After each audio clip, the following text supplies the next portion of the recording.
I read that the national grid pays wind farms to switch off their power. So why is that? That's because we don't know how windy it's going to be. Wind can generate a lot of energy on one day, and then on another day, barely anything. So on those windier days, there may be too much energy, and we don't want to overload the system. So to protect the national grid and to prevent it from being overloaded, wind will be curtailed and constraint payments will be made to the wind turbines so that they switch off. So even when they don't have a consumer for the energy that they're providing, they're still getting a supply of revenue. But there isn't a place to store the power? Well, energy storage exists, but it's just not there yet in terms of affordability and scale. So we can store small amounts of energy through batteries at a cost, but to do that on a large scale that we would need to do would require trillions and trillions of pounds. So there needs to be much more improvement in that technology before we can really rely on storage for wind and solar energy. And the government has said that they're going to relax the rules around onshore wind farms. Is that a good idea in your view?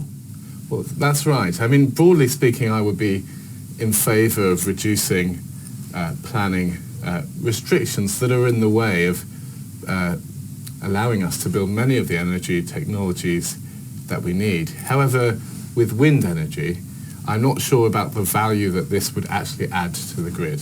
Because as well as just generating more electricity, which it would surely do, we have to be thinking about what kind of electricity we want. We need electricity that's there when we need it.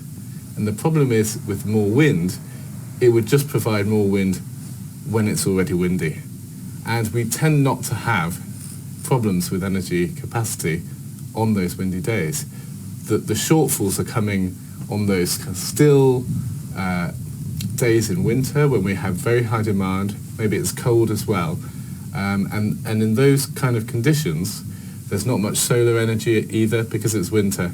That's when we're needing the extra energy. So wind could end up costing us a lot, but not actually solving the key problems. I mean, in terms of wind power, how environmentally friendly is it? Because what comes to my mind is, when the wind turbine maybe ends its life cycle, I don't know how long that exactly is, like 30 years, 50 years, is it all recyclable after that? What happens to the turbines?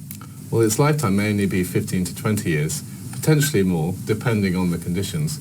However, I think there's a number of considerations when we have to look at when we're looking at how environmentally friendly a wind turbine is. Firstly, the steel and the cement use a lot of CO2 and are very environmentally intensive processes. However, there's still a reduction clearly compared to fossil fuels.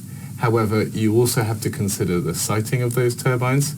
In the UK, many of our onshore sites are in the Highlands of Scotland where there's lots of peat, and that peat stores a lot of carbon.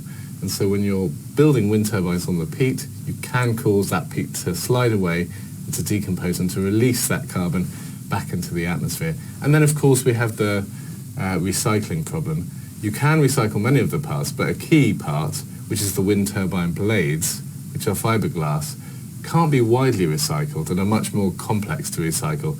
So in most cases, those turbine blades have just been buried at specialist landfill sites. Well, that's something that people might not be aware of when talking about wind turbines.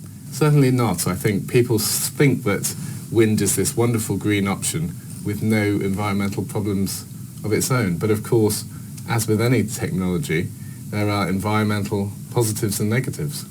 Well, Harry Wilkinson, thank you very much for coming on. Thank you, my pleasure.